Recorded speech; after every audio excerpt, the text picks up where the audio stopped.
If day trading is too stressful or you just don't want to deal with the volatility of the market, M1 Finance has got you covered. This easy-to-use trading platform basically lets you build your own index fund out of companies that you believe in. And if you use my link at chainsawccc.com/M1, M1 Finance will give you a free $30 just for signing up and funding your M1 account. Get started today. chainsawccc.com/M1.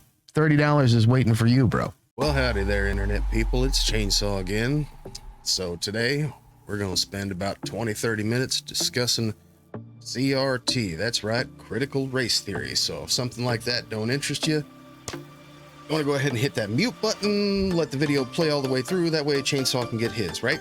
But for the rest of y'all who are, I want you to go ahead and sit back and stretch your stack of Bob's Bread Mill organic old-fashioned rolled oats. Whole grain. Because we got some stuff to talk about. Firstly, this is coming from Turning Point, right? This is Charlie Kirk. The guy's got it's close to like half a million followers on his TikTok page, right? Or his TikTok page on his YouTube page, right? YouTube channel. There you go. Boy, I'm starting to feel this old-timey stuff here. So a little over 500,000 subscribers on his YouTube channel. The guy is making some waves. So let's find out a little bit more about some of his opinions on some things. Listen, we're going to jump right into the AP article.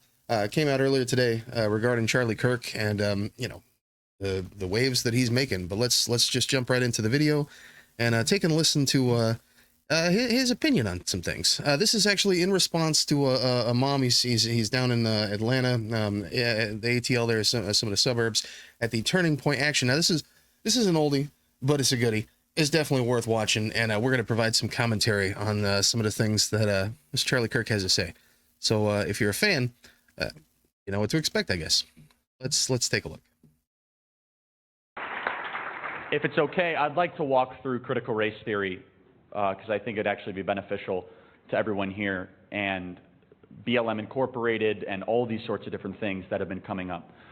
So a lot of people in popular life, especially here in the suburbs of Atlanta, have been commenting publicly on issues they have no idea what they're talking about. I'm talking about the mandatory posting of black squares.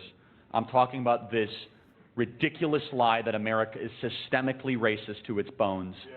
I am talking about ridiculous lie that America is systemically racist to its bones. Let's just go back to the bones. I mean, a quick argument would be that when when the Declaration of Independence makes reference to the concept that all men are created equal, they of course didn't include all men, and certainly did not include women. Otherwise, we would not have had to have. I mean, this is basic stuff. The bigotry of low expectations. I'm talking about telling young black kids that you are not going to be able to succeed because everything around you is racist. That's immoral.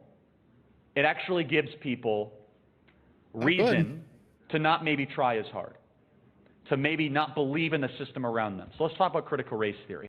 Are those things mutually exclusive? Leave that for the audience. This is really what drives BLM Incorporated. This is what is now infiltrating the public schools of Atlanta. And if we do not do our job to communicate what critical race theory is and the significance and the danger and the perniciousness of it, then it's just a matter of time before states that implement this will turn completely Democrat. Oh no! So we're worried about critical race theory being implemented in states that we may otherwise turn folks Democrat. So, I mean, right at the rip. I mean, you heard it here. I guess lastly, right? Because this came out December 4th of last year. So almost a year ago. But so the concern is that CRT, critical race theory, being taught in schools, is going to, which is not taught in schools. We'll get into that in a minute. That it will specifically turn, red states blue. That it will essentially at its core indoctrinate the kids into voting Democrat, right? Like, I mean, we're gonna jump into Charlie Kirk's definition of what CRT is. And then we're going to look at, what CRT says it is. But regardless, the concern is that CRT being taught to children will turn them into Democrats. That's the admitted, you heard it here. All right. Critical race theory is a school of thinking that originated from the Frankfurt School by a guy by the name of Herbert Marcuse. I never can say his name right. Herbert Marcuse. Okay, let's take a look at that. So the claim is that it comes from the Frankfurt School, and it comes specifically for I like the backdrop there. Pretty cool, huh? Thanks, guy. JK, don't sue me, bro. Other guy, don't sue me also, bro.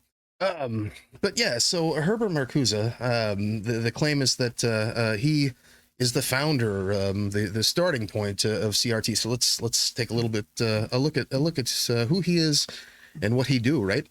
So everybody in the world's favorite reference source.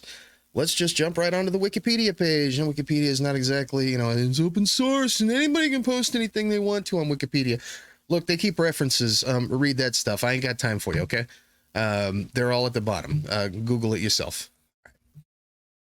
I know folks be Googling some crazy things out there. So at least it does come with references, Try editing a wiki page one time and see how long that lasts. Or rather, try and make a Wikipedia page for yourself and without references and see how long that lasts. Minutes. Literal minutes.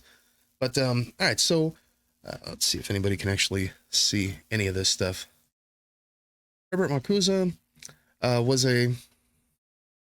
That up a little bit. There we go.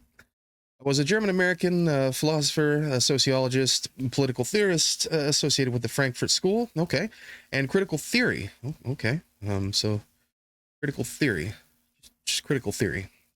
Critical theory's approach to social philosophy that focuses on reflective assessment and critique of social and culture, society and culture in order to reveal and challenge power structures with roots in sociology, literary criticism.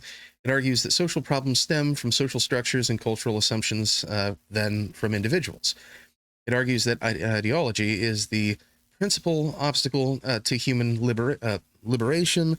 When critical theory was first introduced, it was considered a form of social science, but recently some have argued it should fall under a different category. Critical theory also refers specifically to a school of thought practiced by the Frankfurt School, so we're definitely referencing that so far. Theoreticians Herbert Marcuse, Theodor Adorno, Walter Benjamin, Erich Fromm, and Max Horkheimer. Horkheimer described a theory of critical insofar as it seems to liberate human beings from the circumstances that enslave them. Oh, there's that word again. Although a product of modernism, and although many of the progenitors of critical theory were skeptical of postmodernism, critical theory is one of the major components of both modern and postmodern thought and is widely applied in humanities and social sciences today. So you would actually assume that with its being considered a major component of postmodernism, that all of these political skeptics and libertarians would just fall in love with this stuff. But I guess that's not so much the case, because some would argue it goes against the principles with which they're trying to actually push on these students. In addition to its roots in the first generation Frankfurt School, critical theory has been influenced by Georgi Lukács and Antonio Gramsci. Additionally, second generation Frankfurt School scholars have been influential, notably Jürgen Habermas. In Habermas's work, critical theory transcended its theoretical roots in German idealism and progressed closer to American pragmatism. A concern for social and base superstructure is one of the remaining Marxist philosophical concepts in much contemporary critical theory. There's that word, Marxist. Oh gosh, we'll define that in a future video. But let's continue. So, associated with the school of Frankfurt, associated with critical theory, right? Born in Berlin, Marcuse studied at the Humboldt University of Berlin and then Freiburg. where he received his PhD. He was a prominent figure in the Frankfurt-based institute, later became the Frankfurt School. And, in his written works, he criticized capitalism, modern technology, Soviet communism. Oh, well, he's criticizing communism. Well, how could he be communist if he's criticizing communism? Well, maybe it's just a Soviet communism, but, are these people who are, like, talking about this stuff, do they really make a difference between Marxism and socialism and communism and Soviet communism, Leninism, Stalinism, Trotskyism? These are words that the vast majority of people you speak with and you hear aren't talking about, and, the vast majority of Americans just don't know what the hell these things are. But that's cool. We'll get to that. So he's speaking, criticizing capitalism, modern technology, big tech, criticizing big tech, but also Soviet communism. This is, right. Entertainment culture. Hey, that's right up QAnon's alley, right? So why are they not subscribing to this? I don't know. Let's continue. Arguing that they represent new forms of social control. Between 1943 and 50, Marcuse worked, you might have to slow this down. There's a lot to cover, so I'm trying to make this as quick as possible so it doesn't take the whole hour like we did yesterday. Between 43 and 50, Marcuse worked in a U.S. government service for the Office of Strategic Services, predecessor of the CIA, where he criticized the ideology of the Communist Party of the Soviet Union in the book Soviet Marxism, A Critical Analysis. Oh. Well, bust my buttons. In his 60s and 70s, he became known as the preeminent theorist of the new left, as opposed to the old left. It's got to be in opposition to something, right? And the student movements of West Germany, France, and the United States, some consider him the father of the new left. So, yeah, I guess that would be some of the progressivism that was in opposition to neoliberalism, the opposition to prior to paleoconservatism and neoconservatism, the Richard Nixon type. Best known for the work Eros and Civilization, One-Dimensional Man. His Marxist scholarship inspired many radical intellectuals and political activists in the 1960s and 70s, both in the United States and internationally. So let's just jump into that. We'll skip over some of this stuff here, because it's all marriages and that. Philosophy and use. Marcuse concept repressive desublimation, which has become well known, refers to his argument that the post-war mass culture, with its profusion of sexual provocations, serves to reinforce political repression. If people are preoccupied with inauthentic sexual stimulation, their political energy will be desublimated. Instead of acting constructively to change the world, they remain repressed and uncritical. Marcuse advanced the pre-war thinking of critical theory toward a critical account of the one-dimensional nature of bourgeoisie life in America and Europe. His thinking could therefore also be considered an advance of the concerns of earlier liberal critics such as David Reisman. Two aspects of Marcuse's work of particular importance. First, his use of language, more familiar from the critique of Soviet or Nazi regimes to characterize developments in the advanced industrial world, and second, his grounding of critical theory, in particular use of psychoanalytical thought, the New Left, and radical politics. Many radical scholars and activists were influenced by Marcuse, such as Norman O. Brown, Angela Davis, Charles J. Moore, Abby Hoffman, Rudy Duchka, and Robert M. Young. Among those critiqued from the left were Marxist humanist Raya Dunashev. I'm going to screw that up. Sorry about that. Dunayevskaya, fellow German emigre, Paul Matic, both of whom subjected One-Dimensional Man to a Marxist critique, and Noam Chomsky, who knew and liked Marcuse, but thought very little of his work.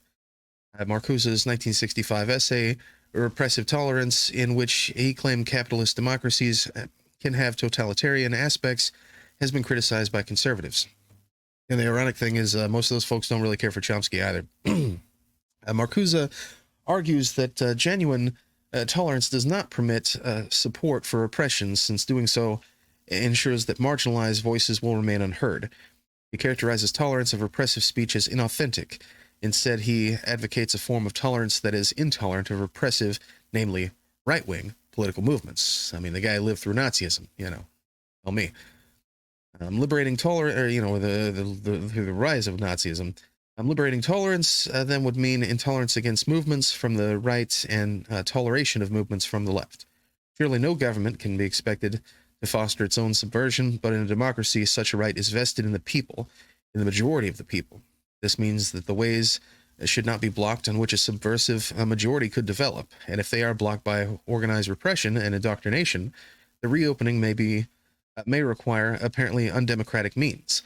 They would include the withdrawal of toleration of speech and assembly from groups and movements that promote aggressive policies, armaments, chauvinism, discrimination on the grounds of race or religion, or that oppose the extension of public services, social security, and medical care.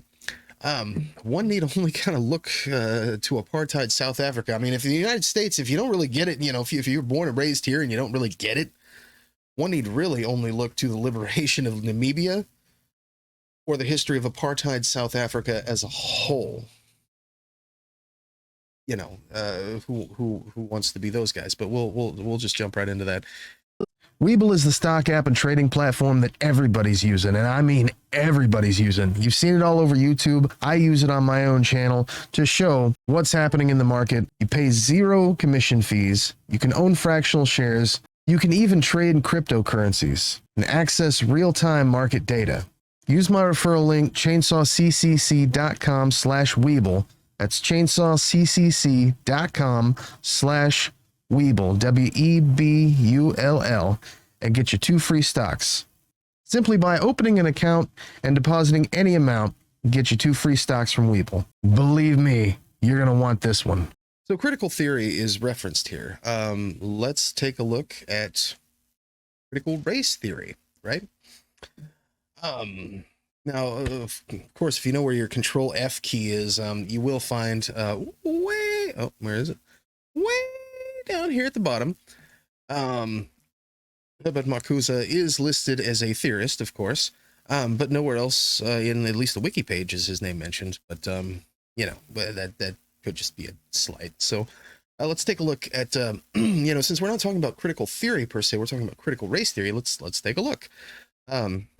So critical race theory, CRT, is a framework of analysis grounded in critical theory. Okay, so it's grounded in critical theory. So it's grounded in these concepts, right?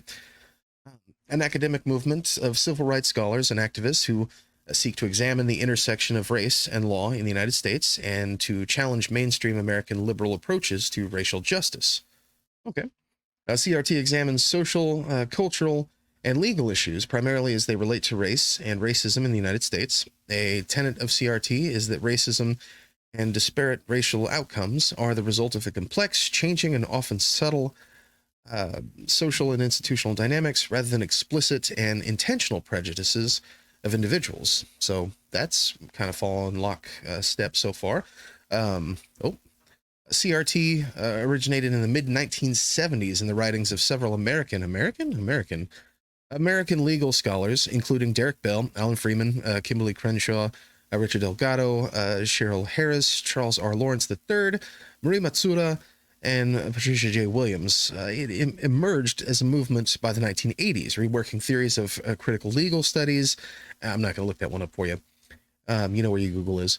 It emerged as a movement with more focus on race. Okay, so CRT draws from thinkers such as Antonio Gramsci, Sojourner Truth, we can't be having that in school, Frederick Douglass, who's that guy, and W.E.B. Du Bois, as well as the Black Power, Chicano, and radical feminist movements of the 1960s and 1970s. You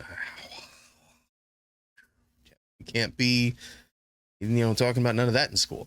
Whether it's anti-Nazi or anti-Soviet communist, either way, they're supporting feminists. I love this stuff. The blacks love this stuff. The Chicanos love this stuff. Yeah, we can't be doing that. The Hispanic crowd. Oh gosh, that's a touchy subject with these guys.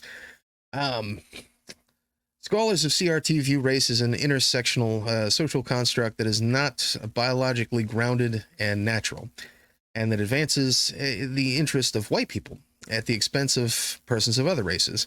But, just look at European history from about mid 17th century, say 1630s and moving forward straight into the 1940s, right? But, that's beside the point.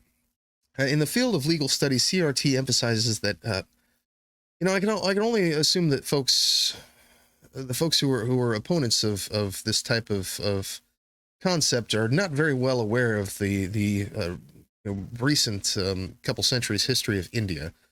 Just throwing it out there.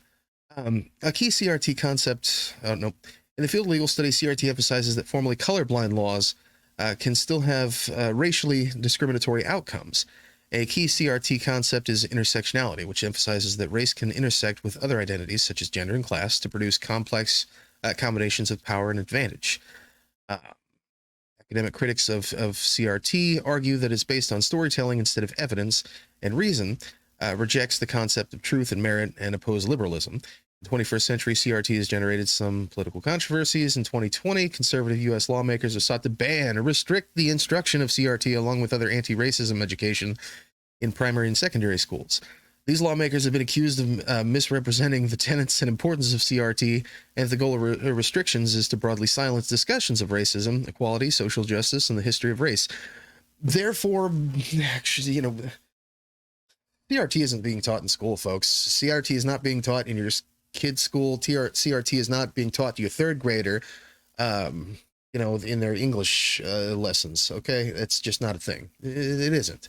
But by politicians jumping on this bandwagon and trying to bring this concept to the forefront, they're actually fulfilling essentially the problems that CRT is looking to rectify if it were being taught in school. So that's weird. It's really weird that these politicians are playing into that. But let's just jump right in. Okay, so early years. 1998 article, Critical Race Theory, Past, Present, Future, Delgado and Stefanchik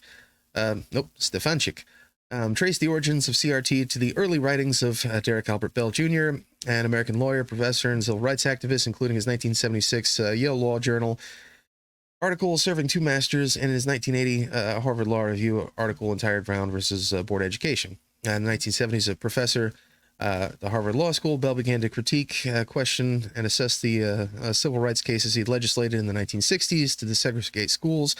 Following the passage of Brown, this reassessment became the cornerstone of critical race theory. Delgado and Stefanchik, who together wrote Critical Race Theory, an introduction in 2001, described Bell's interest convergence as a means of understanding Western racial history.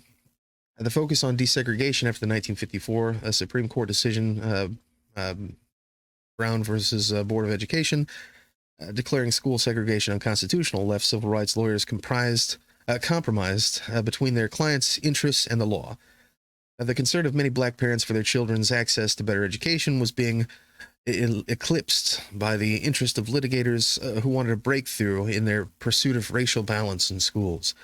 In 1995, Cornel West said that Bell was virtually the lone dissenter, writing in leading law reviews who challenged basic assumptions about how the law treated people of color. All right, so common themes. Common themes that are characteristic of critical race theory include critique of liberalism. What? Put that in bold. Critique of liberalism.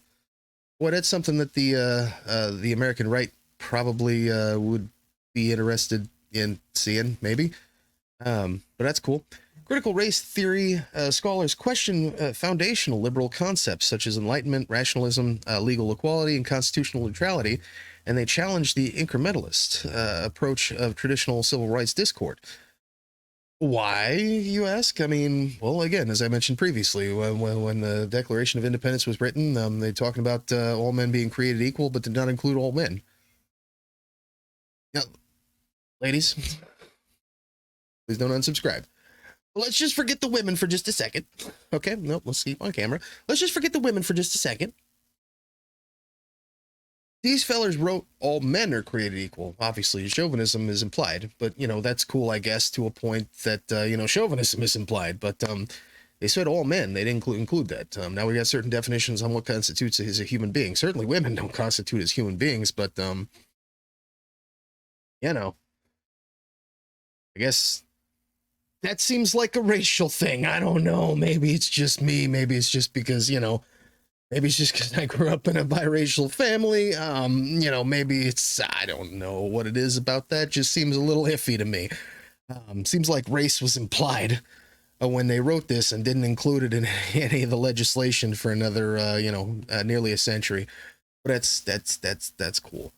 So there's that. And they favor a race-conscious approach to and let's bring the ladies back in for a second. Hi. They favor a race-conscious approach to social transformation, critiquing liberal ideas such as affirmative action, colorblindness, role modeling, or the merit principle, preferring political organizing in contrast to liberalism's reliance on rights-based remedies. Right. Because, again, if it's your right that all men, and certainly not women, are created equal, I guess, depending on how states define men, isn't exactly based on the constitutional concept, right? So, yeah, we got to go outside of the fold, even though the fold is very definitive. Theo Goldberg describes how countries that adopt classical liberalism's concepts of individualism, equality, and freedom, such as the United States and modern European countries, conceal structural racism in their cultures and language, citing examples such as third world and primitive. So, storytelling. Storytime. Counter storytelling and naming one's own reality. The use of narrative storytelling to illuminate and explore lived experiences of racial oppression. Here's a great example. Brian Brayboy has emphasized the epistemic importance of storytelling in indigenous American communities as superseding that of theory, and has proposed a tribal critical race theory. Right, because, part of this multiracial family I grew up in also included the fact that I personally am Native American, so, it kind of chops me up when I see all the other fellas wearing these kind of hats, with the little bit of a different kind of twinkle in the eye, talking about, who does and doesn't belong here. I'm just saying, we've been walking around 15,500 years. I think we should all just be a little bit more chill right now, but that's just me throwing my opinion where it probably don't belong. I'm going to get all kinds of comments about this one. I can guarantee it already. Revisionist interpretations of American civil rights law in progress. I mean, it's not exactly revisionist if the stuff isn't included. American civil rights law in progress, criticisms of civil rights scholarship and anti-discrimination law, such as Brown versus Board of Education, Derek Bell, and here's where we're going to be going back to the liberation of Namibia and South African status as a not as a crown land as opposed to being directly controlled. What do they call that? The protectorate, right? So we'll jump into that in a second. One of CRT's founders argues the civil rights advances for black people coincided with the self-interest of white elitists, which Bell termed interest convergence. Right, kind of like how slavery was on the way out and was already well, being abolished across Europe long before America even had a war about this thing. Go ahead and Google, when did the British Empire, begin abolition as the law of the land? When did France abolish slavery? Just go ahead and Google it. It's worth a Google. It's certainly worth a Google. And then take a look at when what is it, the Transvaal, slavery in the Transvaal and the Orange Free State. Take a look and see what they was doing down there versus South Africa at the time, which was still not in a protectorate status. Let's over here, and there we go.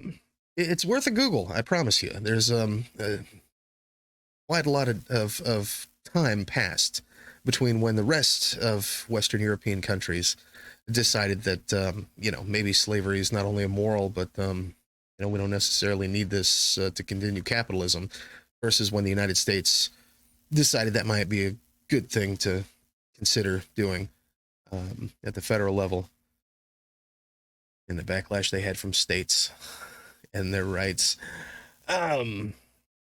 Likewise, Mary L. Dudziak performed extensive archival research in the U.S. Department of State and Department of Justice and concluded the U.S. government support for civil rights legislation was motivated in part by the concern that racial discrimination harmed the United States foreign relations. Because again, in 1964, we already saw what was going on in South Africa. We don't want to like be compared to, places like this with apartheid, right?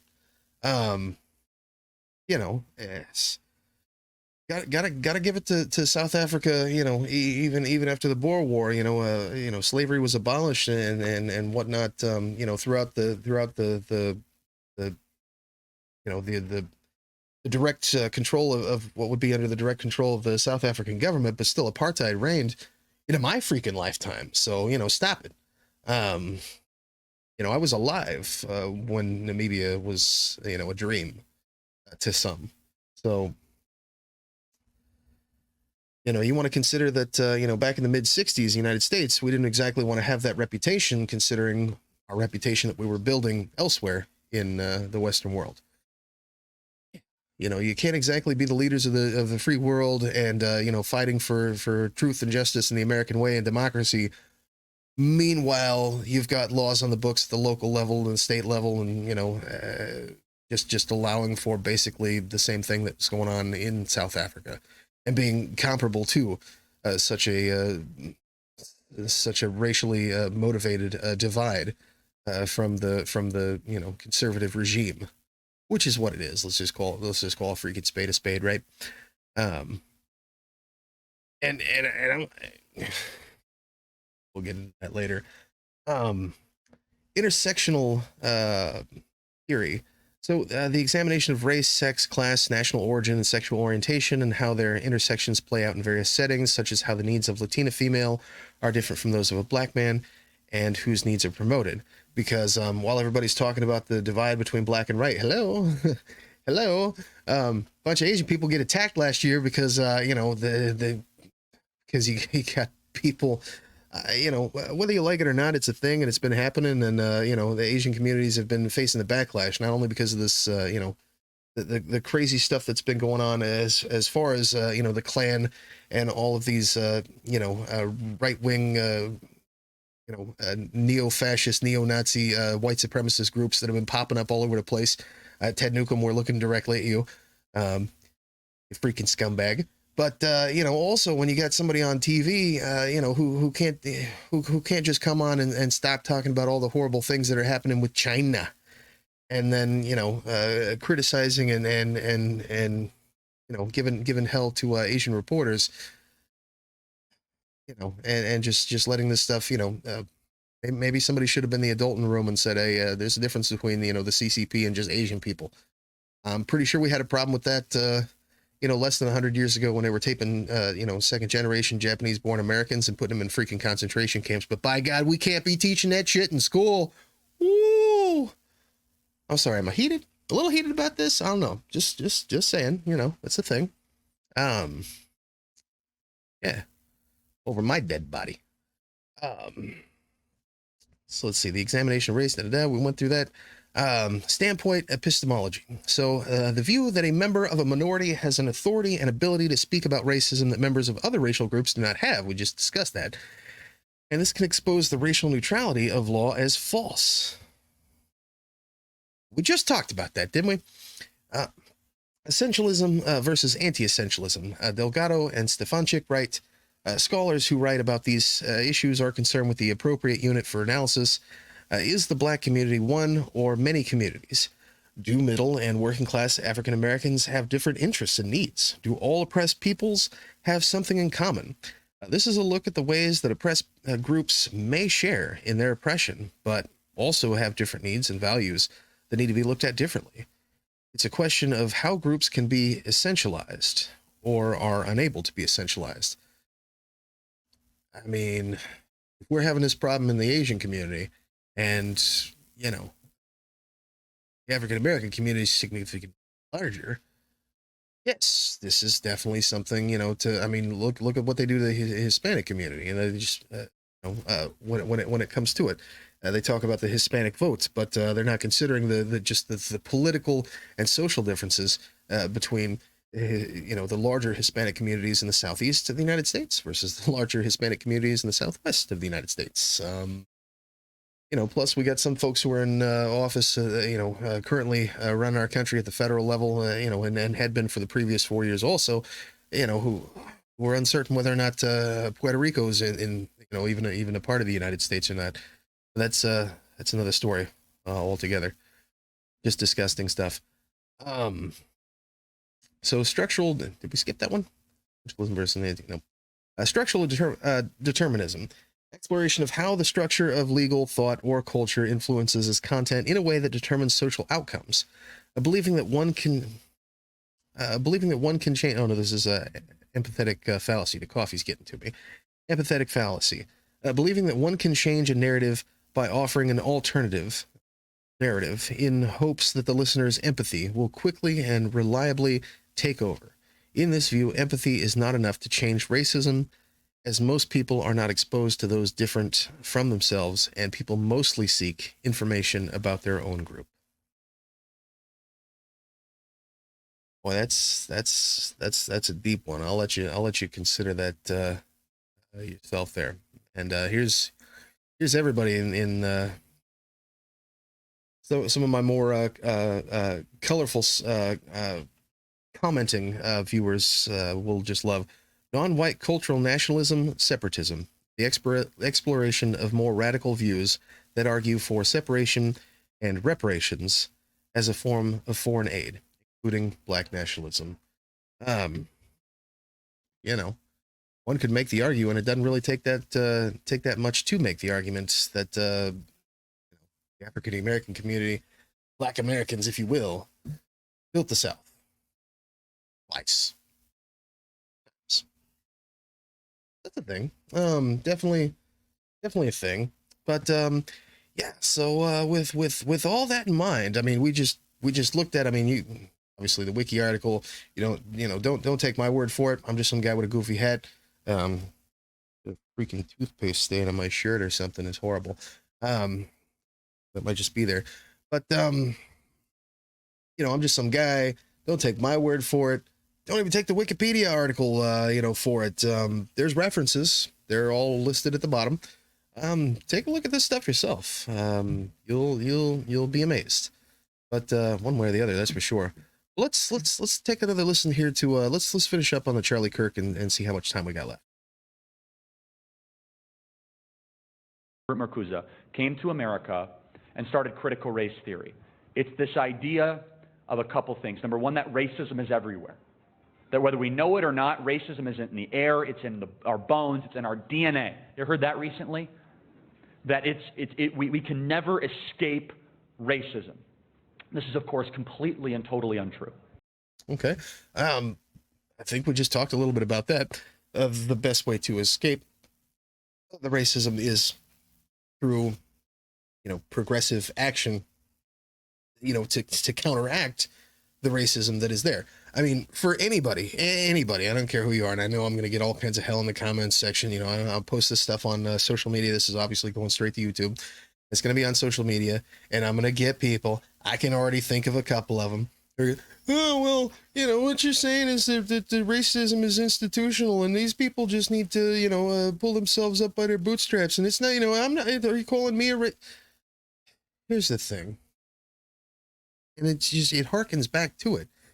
If you can make a decent and fair argument, I'm open to listen. If you can make a decent and fair argument as to why, when the founding fathers put pen to paper discussing that all men were created equal, why they didn't consider that all men meant something. I mean, these are freaking legal documents. Legal documents mean something. Yes, I realize that's the Declaration of Independence is not the Constitution.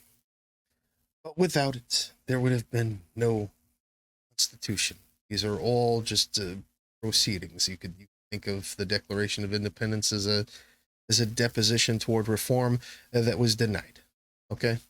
Act like we didn't have a king at one time either, because stop it. We know that there has been significant progress made on racial issues. True. in the sense of the Civil Rights Act, Equal Protection Clause, all these sorts of things. And if the thing he said before were true, there wouldn't have needed to be.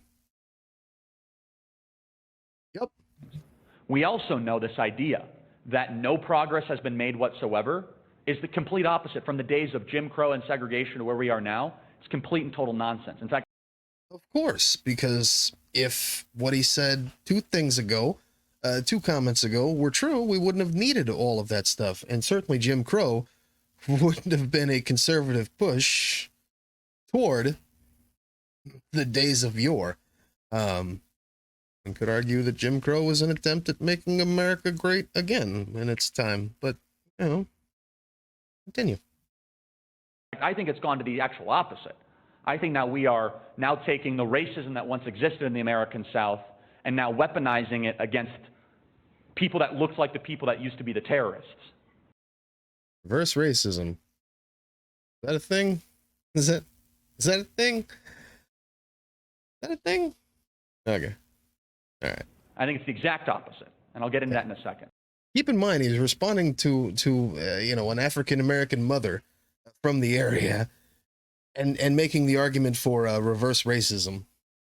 Just, he's in Atlanta.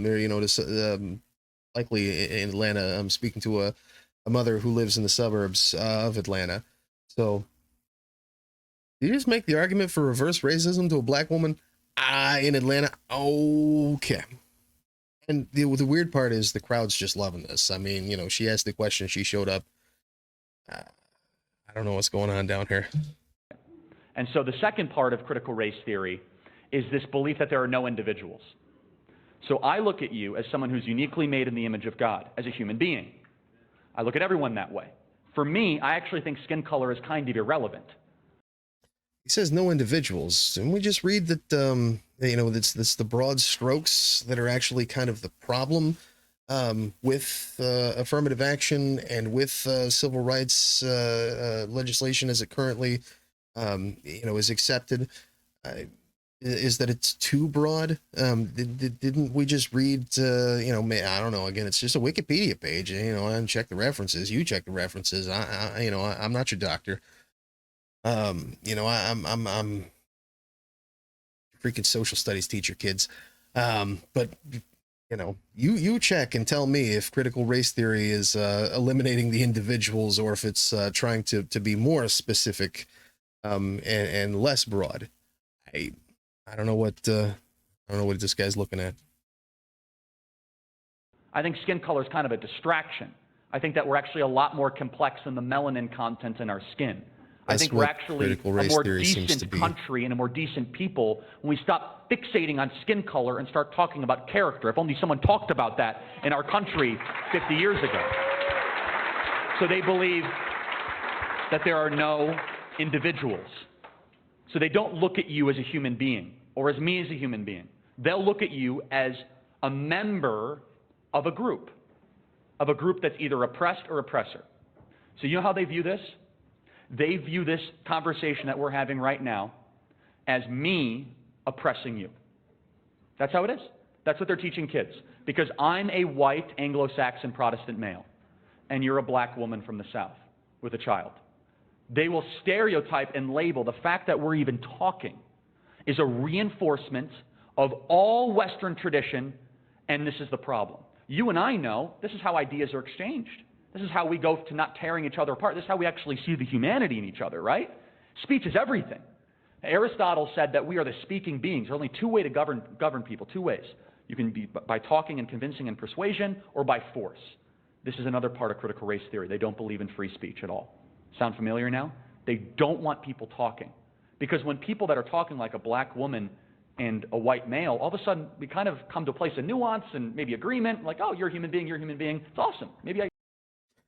Now, we did read a little bit about that in critical theory. So far, I haven't seen a bunch of that in critical race theory. Now, one could make the argument, of course, that when it comes to, freedom of speech, right?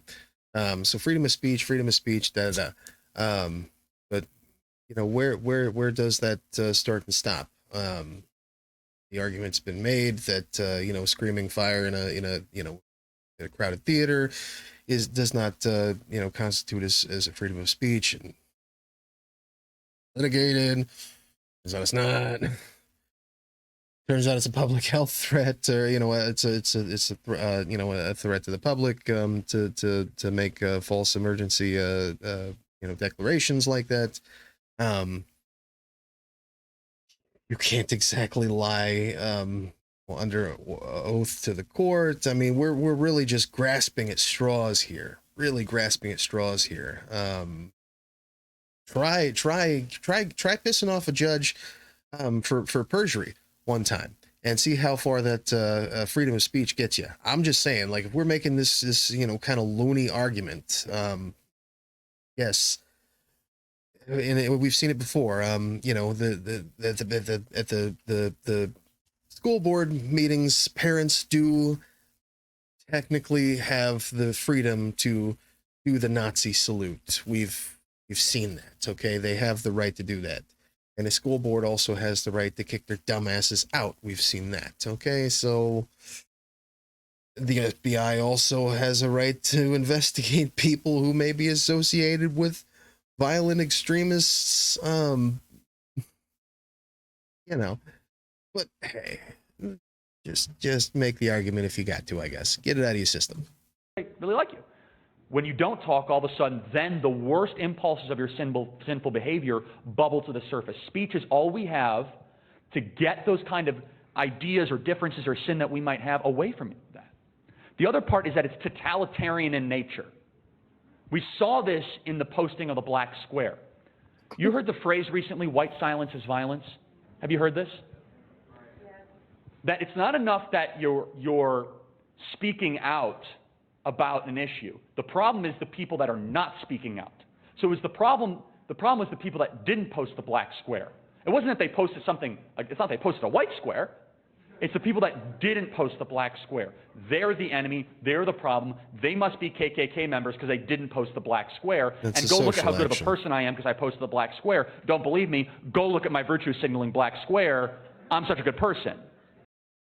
Again, that's a social action, which is completely different from no one's getting arrested, pulled over, shot, tased, or not getting loans and getting fired from their job or getting passed over on their job applications because they didn't put a black square on their Facebook page. Okay, that's apples and oranges, bro. Try though. When in reality, it does absolutely nothing to try to advance any of the policy goals or aims that they actually care about. But here's what this is all really, really about. Put a buckle on They're this trying thing. to destroy something that actually works pretty well, and that's called Western civilization. They're trying to destroy something where we value people as individuals. You can make good choices and succeed. We look at people based on character, not on skin color. Now, some people might say, but Charlie, it's impossible for people of color to succeed in this country. Western civilization. I mean, let's get real about that. Western civilization. It is, our country is based and founded on Western civilization. That in its core, again, is I'll say it's part of the problem, but just the perception it provokes. I mean, I'm triggered, and I'm just sitting here listening to this guy. Yes, our country is based and founded on the concepts of what you would otherwise call Western civilization. We are essentially a British colony that had demanded and declared and fought for its home rule, and proceeded to genocide an entire continent of millions of people in order to get to where it is today. So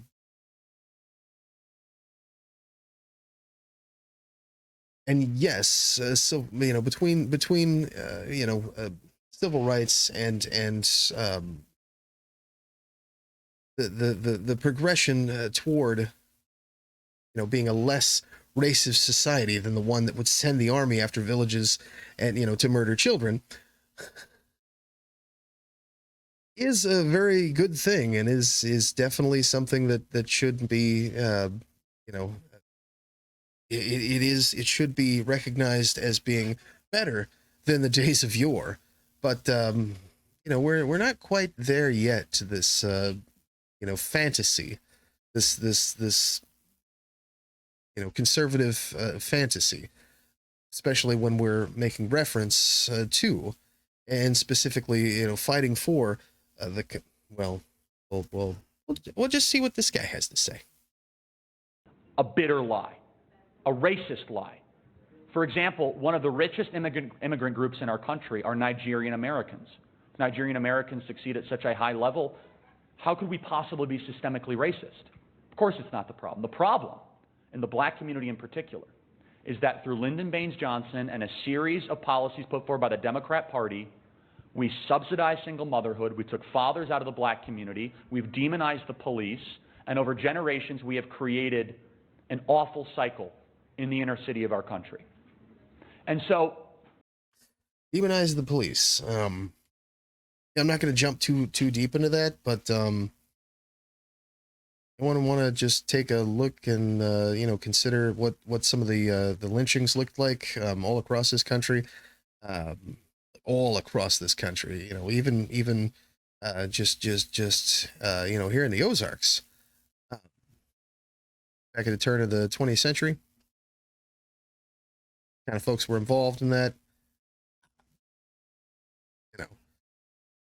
I mean, maybe it's because we all got these things, and you can't pull that shit without without somebody noticing. I don't know if we want to call it demonizing the police. I mean, bad cops should be called out. If you don't think so, or maybe there's something you should really consider about yourself. I'm just saying, good. There are good police officers out there, and that's a real thing. Shit, I've said it before, time and time again. My grandfather was a police officer in San Francisco in the 1960s.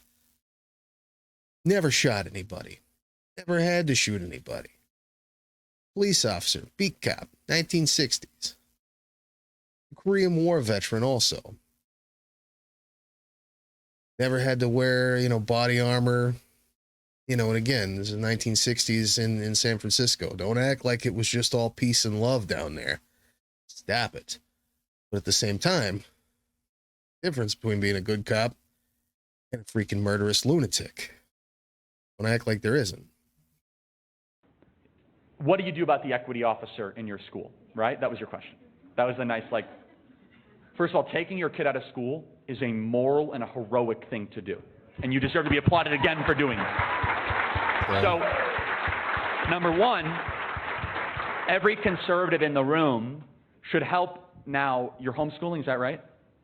New homeschooling moms that are doing a lot, help them. If you're retired and you have extra time on your hand, help homeschooling mothers. What do you do about the equity officer? We got to run for school board and we got to expose what critical race theory is. I'm going to say this as bluntly and as honestly as I can. Critical race theory is the most racist thing that is being spread in popular life in America. It is no different than the teaching of the KKK. The teachings of the KKK used to be institutionalized in this state. The state came past those awful chapters in history. Now, liberals went back to their roots. They went back to their Democrat roots. They no longer wear white hoods. They now carry around Nicole Hannah-Jones' book, The 1619 Project, and they teach your kid that skin color matters. If you teach kids skin color matters, then all of a sudden kids are going to start believing it. And don't be surprised then when an 8-year-old who's white all of a sudden's like, I have white power. And that's not a good thing either. You're going to all of a sudden start to see the hyper-racialization of every conversation. When I was growing up in our country, we didn't have that. 8, 9, and 10-year-olds, when I was growing up, just looked at each other as human beings. Racism is now being taught to our kids. It's now being instructed to our children, which comes to their end goal. They actually don't want racial harmony in this country. They want racial disunity. You know why? BLM Incorporated raised billions of dollars. Are you in a predominantly black area where you live? I'm just curious. Just to interrupt that, I'm not really sure how old Charlie Kirk is, but I can't assume that he's much older than me. Probably might be a little bit younger than me, to be quite honest, or about the same age. But I'll tell you, from growing up, in a small community in the southern part of the Ozarks, I did grow up with kids who were, at those ages, talking about their white power, and they were being raised to be racists, and it did not come from the school. Okay. Early to mid 90s, that was very much a thing in southern Missouri. kids in the community. It was very much a thing, and it did not come from the school. Okay, it came from their racist ass parents. Need only look around. Don't believe me? Look at some of the places that I will be put. Look, if you support this message, if you support the channel, hell, if you don't support this channel and you just disagree with what I just said, take a look at some of the community forums that I'll be posting this video in, and take a look at some of the comments. I don't necessarily know that I would have been able to pull a. We might stop there because we're getting tight on time. I don't necessarily know that I would have been able to pull a comment or a post from a Facebook group in a local community forum and do an entire video on it using some of the racist comments and the ridiculous stuff that was being said by people in the community. Wasn't already a part of the community. Hell, anybody who's seen me post on Facebook, I catch all kinds of slack all the time. If you see my post, you might see in the comment section, oh, well, just because of because of the name, talking about, why don't you go back to where you came from? This guy's not even from here. Where's he from? Where am I from? Where am I from? Stop it. I am sitting down in a chair about 60 miles away from the hospital I was born in. About 25 miles from the community that I went to school in. Where am I from? This is why this is a problem, and this is people like Charlie Kirk are why this is going to continue to persist as a problem. People like A.G. Eric Schmidt, pushing this anti-CRT agenda without actually being able to define what the hell it is why this is going to continue to be a problem, and why the bigots are going to continue to kick it. All right. So listen, if you're one of the other guys, because I know I'm going to get a bunch of hell in the comments section all over the place, anywhere I post this, except for some of these groups that are pretty awesome. And, some of the people in some of the groups that, are full of people who ain't so awesome are also awesome. So I do thank you for commenting, sharing, liking, and everybody else. Definitely check me out on all of the wonderful social media. Hit me up with the comments. And remember, don't cry over spilled milk. It's in your coffee. See you next time.